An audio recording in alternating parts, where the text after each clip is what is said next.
দুর্ঘটনায় নিহত শিশুর পরিবারের সঙ্গে দেখা করে পাশে থাকার আশ্বাস রাজগঞ্জের বিধায়ক খগেশ্বর রায়ের। হোলির প্রথম দিন পিকআপ ভ্যানের ধাক্কায় মৃত শিশুর পরিবারের সঙ্গে দেখা করে সমবেদনা জানালেন রাজগঞ্জের বিধায়ক খগেশ্বর রায়। বৃহস্পতিবার মৃত শিশুর বাড়িতে গিয়ে পরিবারকে সমবেদনা জানানোর পাশাপাশি পরিবারের পাশে থাকার আশ্বাস দেন বিধায়ক। উল্লেখ্য, রাজগঞ্জ ব্লকের আমবাড়ি হাতিমোড় রাজ্য সড়কে আমবাড়ির ৯ নম্বর কলোনি এলাকায় পিকআপ ভ্যানের ধাক্কায় মৃত্যু হয় ৩.৫ বছরের ফুটফুটে একটি শিশুর।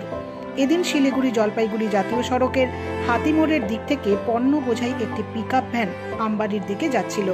সে সময় ৯ নম্বর কলোনি এলাকায় রাস্তার পাশে থাকা ৩.৫ বছরের এক শিশুকে ধাক্কা মারে পিকআপ ভ্যানটি।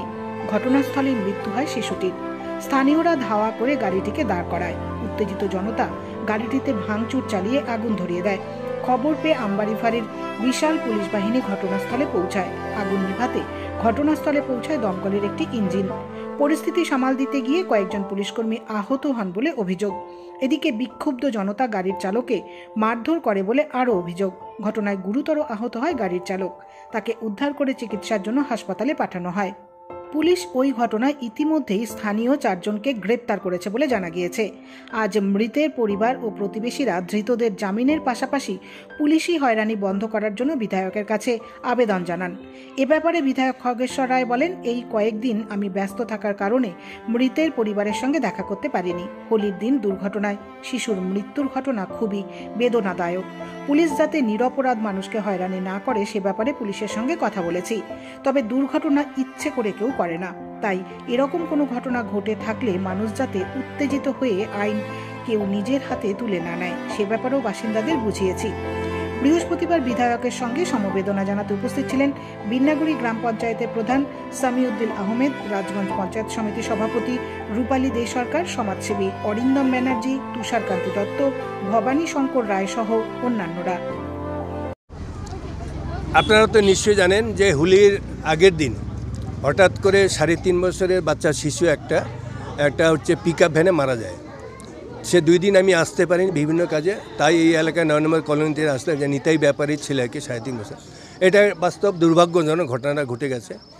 এবং যেটা শুনলাম, মারা যাওয়ার পরে সেই গাড়িটাকেও পিটায় ফেলে, গাড়িটাকে পুড়ে ফেলে দেয় এবং কয়েকজন পুলিশকেও পিটায় আর কি। এবং এটা নিশ্চয়ই তখন এলাকার মানুষ, একটা ছোট্ট বাচ্চা উত্তেজিত কিছুটা হবে, হঠাৎ করে হয়ে গেছে।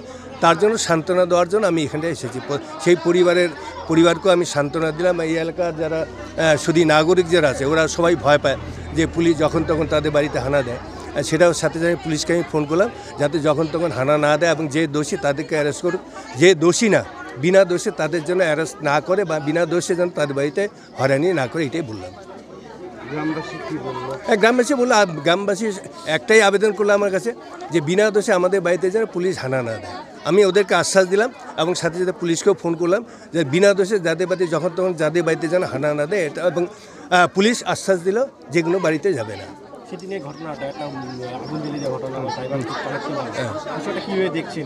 না বিষয়টা এটা বাস্তব যে সেটা বিরাট দুঃখজনক ঘটনা। ৩.৫ বছরের বাচ্চা, তাই না? হঠাৎ এখন অ্যাক্সিডেন্ট যেটা বলি, ওই যে বাবা খুব কান্নাকাটি করে। আমি বললাম দেখুন, অ্যাক্সিডেন্ট কেউ তো ইচ্ছা করে না, হঠাৎ কখন কি হবে না হবে, এটা দুর্ভাগ্যজনক। তোমার ভাগ্যে এরকম আছে, হঠাৎ হয়ে গেছে। কাজে তুমি উত্তেজিত হবে না, শান্ত দেখি তোমার পরিবারকে কীভাবে সান্ত্বনা যায় তার ব্যবস্থা নিশ্চয়ই আমি করবো, আমি কথা দিলাম। এবং দুঃখজনক ঘটনা, এটা বাস্তব।